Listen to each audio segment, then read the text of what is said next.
I feel like none of this is new. My world, the chaos around me, what I've known to be true. We think we know, but do we? Tick tock of the clock, and I see hands go in all directions. Can't see your face, but I see worry in my own reflections. Something tells me you've seen this face before. Redemption waits for you, I'm sure. I see your eyes in the moon. Hey everyone, I'm Brandy. How's it going? I'm Sean. And welcome to Impossible Conversations. We're ready for another really, really great show. And it's just after the Easter holiday, and I'm feeling really good. I love spring. Spring is like one of my favorite times of year. That and fall, of course, because the weather's nice and you can go out and do stuff. I agree completely. I got this great mug. See it? It's my little bunny. Oh, nice. I have my Doctor Who is always. You have a doctor? You're I an love innate. it. Yeah, Thanks, Renee. wrong way. Oh, I love it. Gonna I have love the it. Doctor Who. My son's a big Doctor Who fan, my 19-year-old. Ah, very nice. In any episode, he'll tell you what happened, what doctor was involved. That's awesome. That's great. I love it. I know. So today we're going to talk about humans versus AI. It's a hot topic right now. I think this is a really hot topic. There's a lot going on around it. I was going to entitle it Transhumanism and Humans, but that could get us deleted. So I decided to not go that route. I've actually had that happen to me before on another show. I was talking I didn't know that. Dr. Carrie Madhay, and she's been talking about transhumanism for a while now. And I was interviewing her, and they were like, "Yeah, you can't have that on YouTube. You can't have that on Facebook." Yeah, isn't it? And they said she made claims or this and that around transhumanism, but she was in the meetings. Like she was in meetings where people were talking about how they were going to accomplish this, and she was just telling people what she heard in these meetings. Wow. So very interesting, right? Carrie Madhay, you guys look her up if you don't know who she is. Madej, a very, very intelligent doctor. And so I have a question, Sean. What do you think about Elon Musk buying up majority shares of Twitter? He's a master troll. He really is in a lot of ways. I have so many reasons I don't trust Elon Musk at all. I think it's fun to watch. I've been enjoying watching him trolling the establishment, but how do you be the richest man in the world and not be establishment at the same time? It's just, I'd love to hope that he's a white hat, as they call it, whatever that means. But I don't know what to think. I'm just kind of watching it. It's kind of like I'm watching a television screen at this point because I kind of don't know what to believe. I really don't. I'm just sitting here like kind of suspending my disbelief at this point because I can't believe that he's one of us. I don't know. There's just something that will not allow me to do that.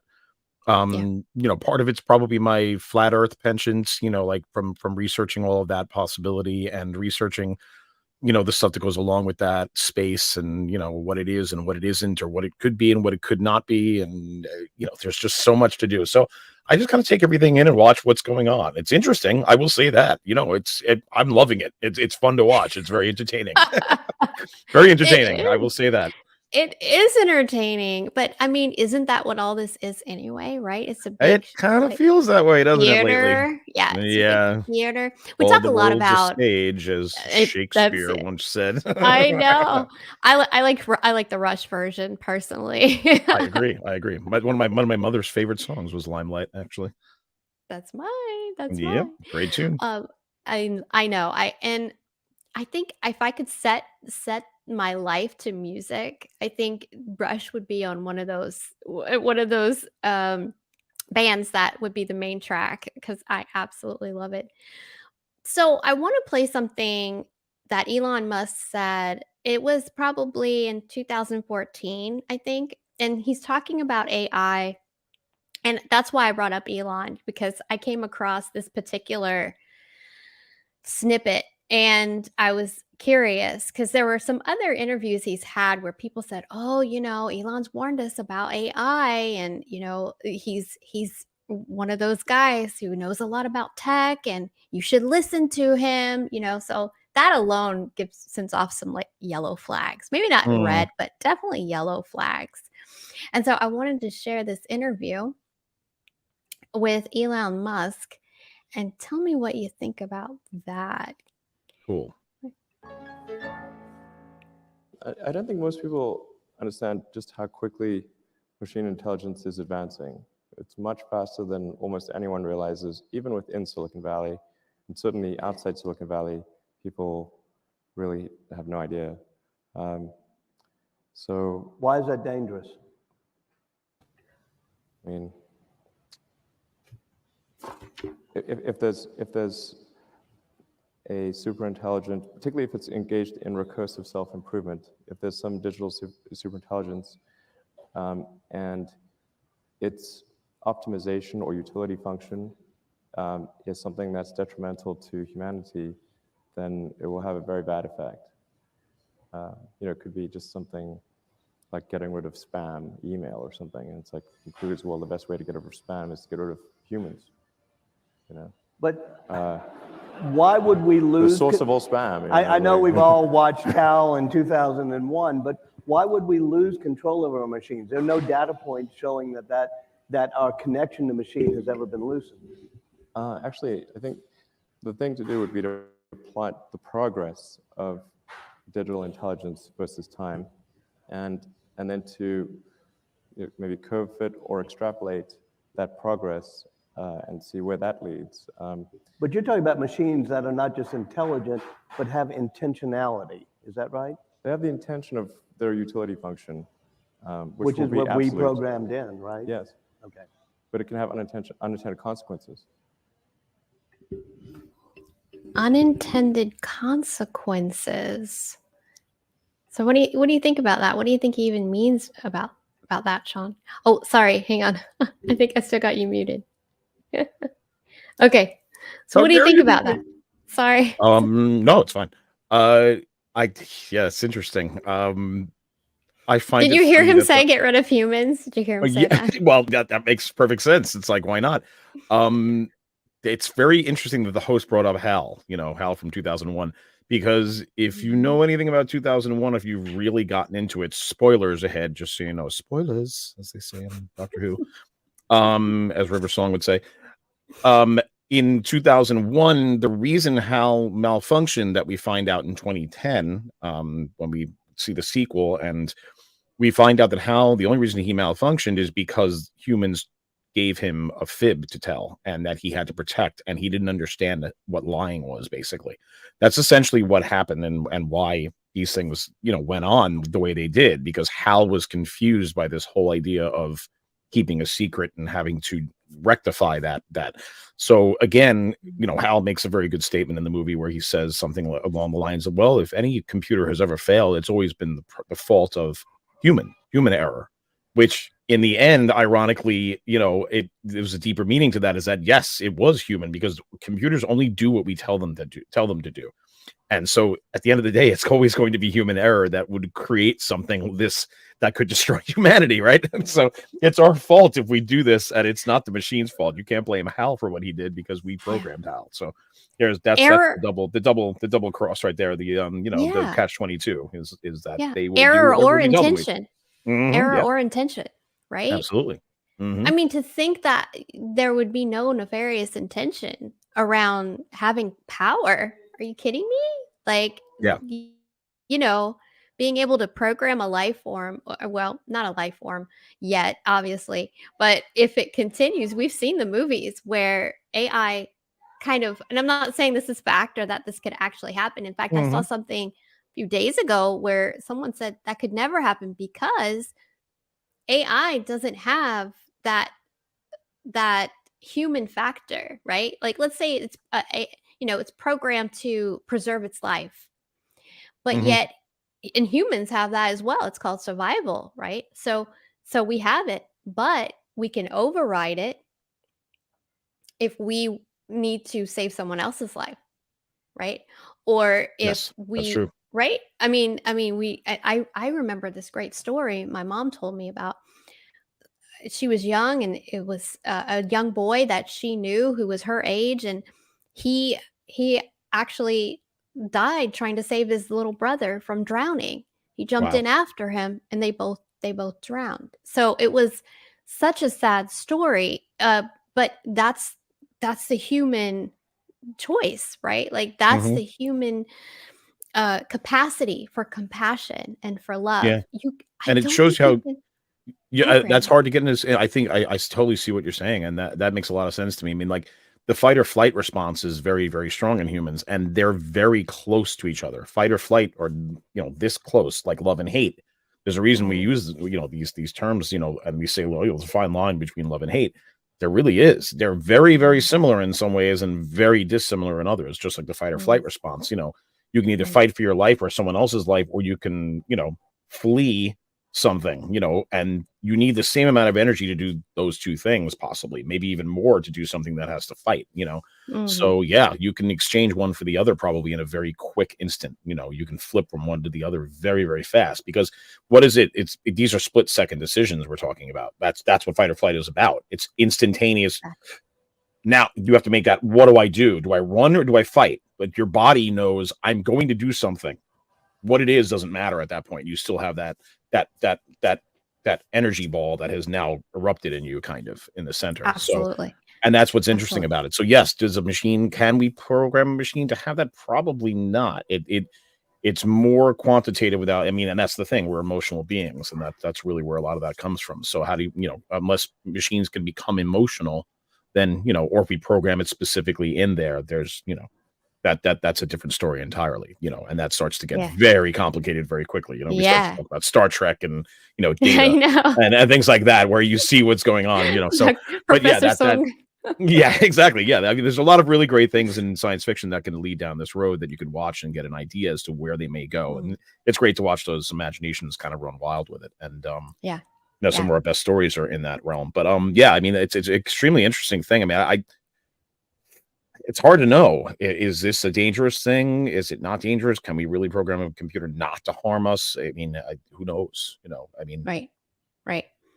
I think there's a lot of people who say both, are on opposing sides about this. Some people say, yes, it's a good thing, it can be helpful. And other people are like, no, it's dangerous. It's not good. It's not going to be very productive. But when we talk about transhumanism, I think it's a mm, little bit different. exactly. I was just thinking I, that.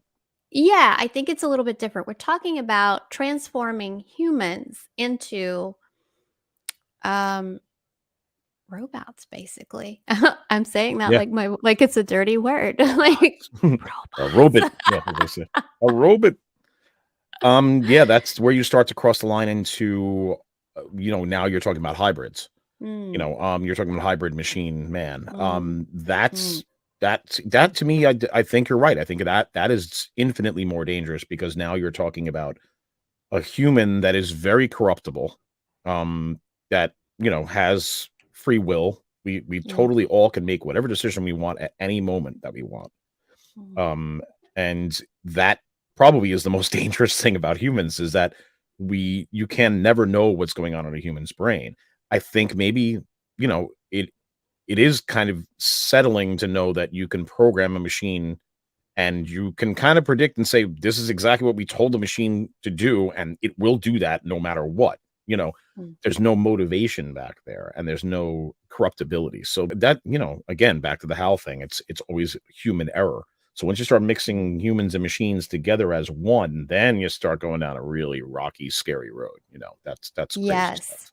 I So agree. It's very scary and very crazy. it could be And scary. I mean, it may not be, but it's got the penchant for being at oh least yeah. volatile. Volatile is probably a better word. It's volatile because we all Yeah, yeah, humans. I yeah. mean, we're all really on the edge of teetering occasionally. And that Yes. and it's very easy. Like like they say in Alfred Hitchcock. We all go a little crazy sometimes. It's kind Right. of true. We Yeah. all kind of do go a little bit crazy sometimes, We and do. But at the end of the how day, far. we're Mhm.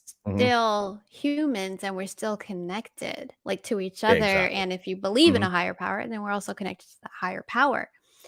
I think part of the problem is the people who are behind this transhumanism movement, and they have said it. I mean, they're the people out there is someone we're going to watch in just a second who talks about it a little bit, but there's also other people out there, mostly globalists, Mhm. who are really talking about this transhumanist agenda. And why would somebody want to do that, right? I mean, most of them are atheists. Not Mhm. all, but Mhm. most of them are atheists. They don't believe in that connection to a higher being. I don't know if they believe in the connection to each other, Yeah, it's but a materialist movement, really. It's not a it spiritual is. movement. It's very Is it? materialist. Yeah. It is. Mhm. And when you think about it, if a person can be transformed with mechanical means or AI or whatever they're going to use, why couldn't they be not copyrighted, trademarked? Is that the right word? Yeah, trademark. Well, trademarked, copyrightable. Copyright, I guess, would be the word. Yeah, I I guess. mean, Right. basically owned is what I'm, Yeah. Yeah. you know, because if let's say I have technology in my body that belongs to somebody else, and they've said this is my Mhm. stamp on it, and Yeah. I'm gonna go ahead and put something in my body that and this is what the person we're going to hear from in just a moment, his name is Yuval Noah Harari, and he talks about this not in this particular video that we're about to see, but he speaks about it in other videos where he's talking about we're interested in getting under the skin, literally in the body, under the skin, so that we can have more access, is what he says, to Mhm. what's happening with the person's body. And no, because in the age of data collection, all your information is owned by Facebook if you have a Facebook, right? Mhm. Like, Yeah, I hope exactly. Yeah. everybody knows that. Like, Oh, yeah. Mhm. like once we show this show on Facebook, like they own it. Like this is theirs. Mhm. They can kind of do what they want with it. And we have no say so. We have no recourse because we've agreed to it just by being on that platform. And so I'm relieved to know that there are other platforms that we're Yeah. we're Mhm. connected to, but I think pretty soon, like there's going to be an agreement around, oh, okay, if you're us, you're exclusive now. You can't go with anybody else. That happens. It happens. We'll have to say goodbye, Facebook. See ya. Yep, exactly. Um, but did you want to add to that before I show this video? No, I think play the video first, and then I do have something I can correlate to, to pop culture, of course. Okay. So this is let me do a little introduction. This is Yuval Noah Harari, and he is the one of the lead advisors to Klaus Schwab. A couple of weeks ago, we did a show on the saviors versus snakes, and we were talking about the World Economic Forum and Klaus Schwab and some of what's going on behind their closed doors in their meetings. And Yuval Noah is one of those people. Noah Harari, sorry, is one of those people who's part of that group, a globalist, and he's also an Israeli. He's got a PhD from Oxford, and he wrote a book called *Sapiens*. There was a lot of controversy around it, even in academia. Some people were saying this is a great book, and other people saying no, the ideas behind it are archaic, they're not working anymore. So it's very interesting. I mean, I recommend people go and read these kinds of things so that they understand what's going on in the background behind some of the ideas that globalists have. And so I want to share what uh, Mr. Harari has to say about humans and what we're being set up for. The Industrial Revolution of the 19th century, what humanity basically learned to produce was all kinds of stuff like textiles and shoes and weapons and vehicles. And this was enough for very few countries that underwent the revolution fast enough to subjugate everybody else. What we're talking about now is like a second industrial revolution, but the product this time will not be textiles or machines or vehicles or even weapons. The product this time will be humans themselves. We are basically learning to produce bodies and minds. Bodies and minds are going to be, I think, the two main products of the next wave of all these changes. And if there is a gap between those that know to produce bodies and minds and those that do not, then this is far greater than anything we saw before in history. And this time, if you're not part of the revolution fast enough, then you probably become extinct. Once you know how to produce bodies and brains and minds, so cheap labor in Africa or South Asia or wherever, it simply counts for nothing. And again, I think that the biggest question maybe in economics and politics of the coming decades will be what to do with all these useless people. I don't think we have an economic model for that. My best guess, which is just a guess, is that food will not be a problem. With that kind of technology, you will be able to produce food to feed everybody. The problem is more boredom and what to do with them, and how will they find some sense of meaning in life when they are basically meaningless, worthless. My best guess at present is a combination of drugs and computer games.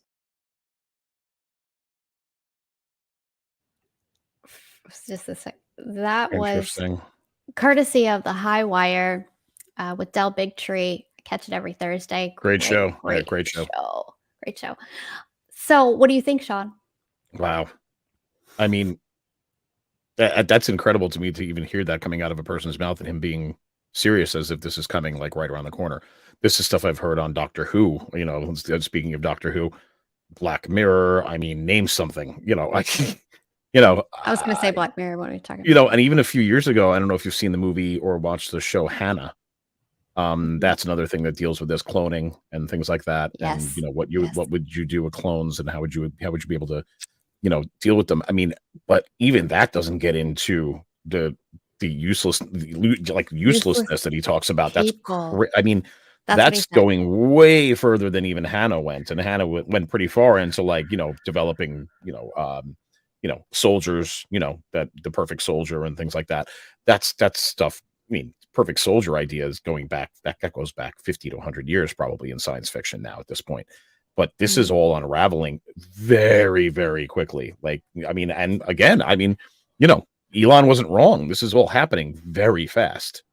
So absolutely, he did say that. That's what's wild. So he's not wrong in a lot of ways. Again, where is it going and how right is he? I don't know. But yeah, that's incredibly, like, eye-opening. That's just, I can't call it scary, because it's like, on the one hand, yeah, I mean, there's also a lot of stuff that he's said in there that kind of led me to believe he believes certain things or certain other things, like, you know, oh, well, finally we'll be able to produce enough food for everybody. We can already produce enough food for everybody. That's a load of garbage. That's already happening. We just don't want to give everybody the amount of food. So that alone just negates a lot of what he said. It's kind of like, we already have the have and have nots, you know, I mean, you know, and they already have control over us. We just don't realize it until, you know, if they wanted to cut complete control, they could, and they could starve us to death very easily. However, I don't think they want to do that necessarily because they need us. So, but yeah, that's a very scary proposition. I mean, wow. Mm-hmm. Yeah. And that's incredible that he's talking so soon like that. That's right. Well, I don't know when this video was released or taken. I don't know any of that, but I have seen more recent videos of the things that he's been saying, and it's even more frightening. I highly recommend, again, people go and check out these videos, Yuval Noah Harari, and really look at what he's saying. Listen to what he's saying and put some pieces together, because it is, I think it could be frightening if we hadn't just been through a really outlandish response to a cold. I would say it was really scary, but it's incredible. Like that, what we just went through, to me, and the entire world working in lockstep. That was the biggest thing about all of this, is that the entire, it's not just one country or something, the entire world shut down at one time. That's an unprecedented happening in the history of the earth. I mean, that's incredible to me. That's you're talking about it. That's like on the cataclysm level. Like, if you want to talk about asteroids hitting the earth, that's what basically happened over the last 2 years. It's true. It's a smaller version of that, if you want to believe that. So it's true, but at the same time, all the deaths that are taking place as we kind of mentioned before, the CEO of a major insurance company said that the deaths have risen 40%, which if you compare that, and he said this is pre-COVID, like if you compare that to a natural disaster, rates go up 20%. This is Mhm. 40%. Like people are dying at an unprecedented rate, and it's not all COVID. Wow. So I mean, some of us kind of have an assumption as to what's happening, but y- g- there are a lot of people who are dying of overdoses, Mhm. who are committing suicide Mhm. in response to what's happening in the world, and that is very sad. But then there was also people who have taken things like a shot that had some stuff in it and they don't know what it was, and they're having early deaths and conditions that support early death, like Mhm. heart attacks. So I'm not Mhm. I don't want to say I'm making claims around this, Yeah. but if you're kind of connecting some dots, there's a lot happening that in response to the COVID issue, it's just absolutely mind-boggling to me Yep. that people still aren't connecting some dots, like with what Yuval is saying, like what Klaus Schwab is saying, like what happened in Canada, right? Like all these different Yep. things happening. There, if yeah, we got to connect these Yep. dots today. Yeah, that's the thing too. And it's very easy for people with power, as you said, to kind of gain control of the masses without the masses really realizing it. Mm, I mean, even if you look mhm, back at like 100 years ago, around the time of the Titanic, whatever, how many newspapers were there at that time? Not many, 5 or 6 around the country, probably main newspapers outside of mhm, local, mhm, and they controlled all the narrative. So you're talking about, mhm, this could be going on for hundreds of thousands, if not thousands of years. That, you know, people who are at the top, like he said, the people who have the technology of whatever the technology is of that day, mhm, whether it be the printing press or, whether it be computers, whether it be the internet, whether it be any of these things, those people are, yeah, in a way, I mean, it's not really evolution, but he's talking about being extinct. Extinct is an interesting word that he chose, but it's like being useless, essentially. You're not really extinct, but you're really of no use to mhm. anybody because you don't have this tech, then you're going to be left behind. That's it. And That's what he said. creating humans, that's just wow. Like That's creating, what he said. I mean, it sounded Producing to me like that's bodies what he was and talking minds. about. Yeah, Yeah, creating he said bodies and minds. Like producing money. that's Mhm, like creating a soulless being. I mm, mean, something that's not mm, naturally created but artificially created by a human. And that's yeah. like, if you want to go down this road, that's doing the Lord's work at that point. That's doing God's work, which is very, very, this is the stuff they talked about, in the Bible. This Right, is, right. you know, And I wonder if it ever dawns on them that they may be being used, globalists, that is. I mean, hmm, I mean, when I think of unearthly forces, if we're going to hmm, get into the God conversation, if we're going to get into yeah, the Satan conversation, why not get into the ET conversation? Because mythology, ancient mythology, people would talk about, these angels coming down from heaven and all these different things happening that were miraculous. And I'm not saying that they didn't happen, but we know that ETs exist. I mean, we know that there is something out there that is different from us. There's a lot of proof, a lot of proof. And the conversation around, well, what if there's some telepathy going on? What if there's some ways of communication that's going on from other beings and they're connecting with globalists because I don't know, maybe they resonate at the same frequency. Maybe they want the same things that ETs want. I mean, I'm just throwing some ideas out there. yeah. No, it's a very interesting idea because I just watched another video actually from, and this was from more of a flat Earth perspective where aliens or demons and things like that. So whether these extraterrestrials, extra terra, extra land, right? Are they from outer space or are they from the extra land on our plane? Who knows? So whatever you believe, you can believe whatever you either or both. I mean, who knows? I mean, we don't know where any of this stuff may or may not come from if you believe in it. But it's an interesting game or mind game to kind of play with regard to it. Yeah, I mean, if we're talking on the spiritual level, if they're demons, I mean, there's a lot of conjecture as to what angels, the fallen angels, the Elohim from the Bible came down and mated with humans, and what that became, and those became giants that lived before us. And this is all in the Bible. Whether or not you want to take it literally or just look at it as stories is entirely up to you, and whichever way you want to look at it. But it's an interesting idea, because you got to figure, so those things in the Bible that were, aliens and angels, could be two sides of the same coin in some ways. So there's a lot of things that it could be, and possession, things like that. They talk about alien abduction, and and a lot of the alien abduction stories that we hear about around the world are about procreation. And That's right. you want to talk about angels and demons coming down, angels mating with the women of Earth, Yes. and making hybrids. There's a lot of interesting stuff out there to kind of go through with regard to that. And, from a biblical standpoint, if you want to do that, rather than from a scientific one where you think, aliens are from other planets, they could be from the extra land around us, or they could be spiritual beings that just don't have a body, so there's interesting stuff, you got to wonder where are these things coming from? Are they coming from within or without? That's an interesting point, Exactly. I think it is And I'm good not to sure kind what I of, believe at this point, but it's an interesting yeah. point. It is Yeah, I think great you're to right. also talk about it in a way that is, hey, these are ideas. This could be something. Let's continue the conversation. Oh, And absolutely, yeah. it's hard to say, oh, this is definitive and this is true. I mean, hmm come on.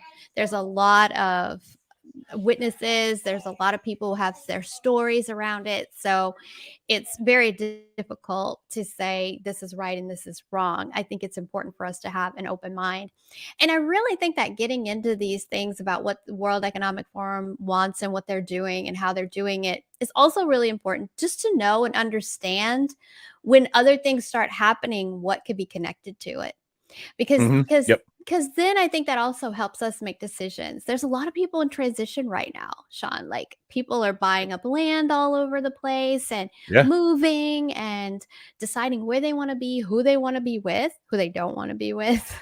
Yep. No, We saw a absolutely. lot There's of there's that. a lot of mass exodus happening right now. I mean, even a video I saw earlier today about Ukraine, how many people are going into other countries from Ukraine. What is behind that? Why is this happening? Is there an alternate motive? Is there some sort of a transplantation of people happening? Like orphan trains back in the late 1800s into the 1900s. What was that all about? Why were there so many orphans back then? Why are there so many people from Ukraine being transplanted around the world? Is there something behind that? I don't know, but there might. It seems to be amazing that all of a sudden places like Ireland now have all of this room for these people, whereas they had a homelessness crisis a few years ago. And now all of a Isn't that sudden there's so many interesting? Ukrainians being able, 20, 100,000 people are coming in and getting homes immediately from Ukraine, apparently. So, yeah, what is happening there? Yeah. What's this mass exodus about? And, are we being forced out of the cities, because they made living conditions not ripe, in those cities, who knows? I mean, again, Maybe it's they're very hard starting to it's very hard to see the corral. full agenda unless you're involved in it. Is there an Yeah. agenda? Who knows? I don't know if there's an agenda. There could be, you know. Well, if people are starting to migrate towards certain places, Mhm. if everybody's in one place, they're a lot easier to control. So there's Yeah. that, right? Mhm. So there's that Very true. Yeah. aspect of it. And if you want this, if you want that, then you have to do this and that.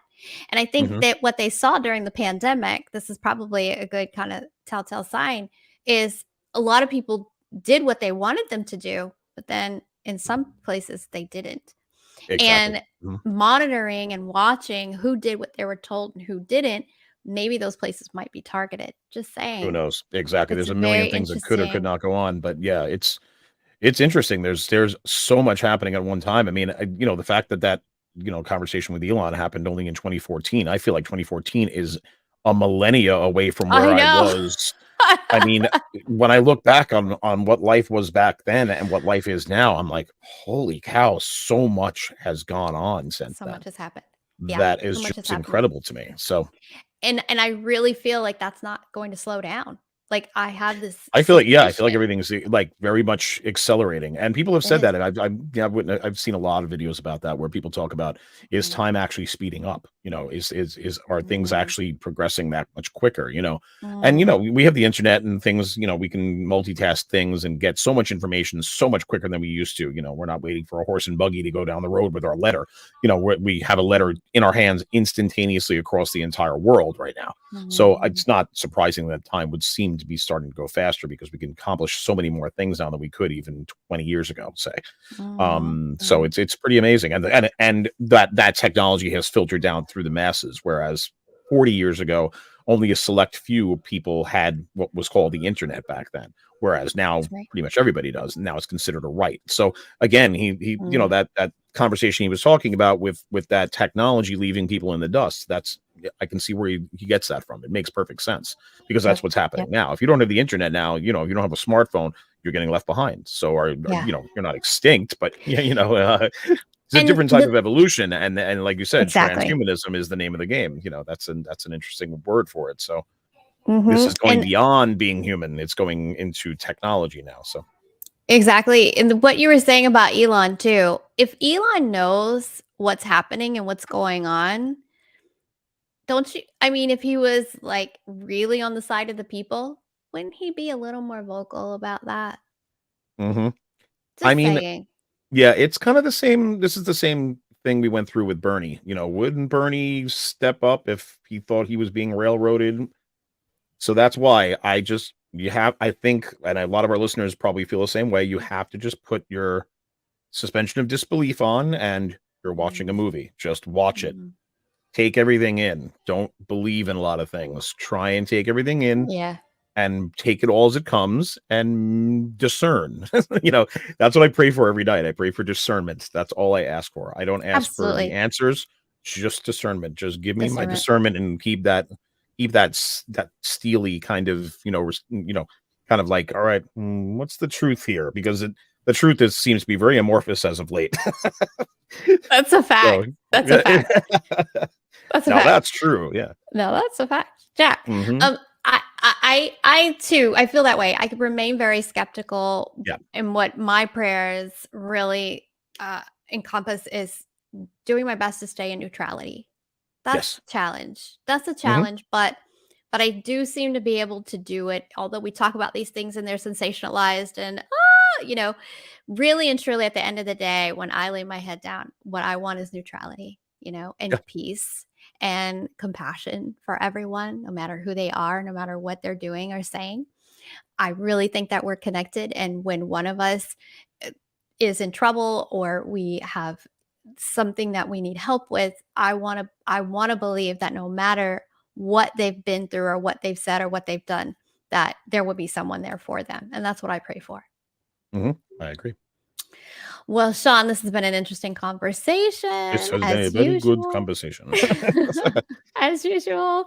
Guys, thanks so much for joining us. We please hit the like button if you enjoy what we're talking about, what we're saying, what you're seeing, Subscribe. and subscribe, all that good stuff. And also, we'd love to hear from you. So please do email us, let us know what you think. You can also, of course, write down in comments, tell us what you thought of what we talked about today. If you'd like to see something different, let us know. Tell us. And if you want to be on our show, let me know. We'll be happy to have you. We have some more guests lined up coming up here in a couple of weeks. I've got Dr. Urso. I don't know if you know who that is. He's one of the frontline doctors who's been talking about Oh the yes. Yeah. pandemic. Hmm. And he's been on the high wire, and he's actually Yep. here in Yep. Houston. He's my eye Yeah, he's doctor. great. Ah, very cool. And That's great. yeah, and Yeah, he's great. he'll be coming on the show. He agreed to come on, so we'll be scheduling him in soon. And also, not doctor, but Miss Portia Booker, who has her own podcast. She'll be coming to talk about mental health, and so I'm really excited to Great. talk to her as well. But That'll be anyway, fun. here we go. It will be exciting. Sean, thank you for your time today. It was good to see you, Good to see and you too, Brady. and it was great to see all of you today, or be seen. Let's say it like that. And we'll see you next time.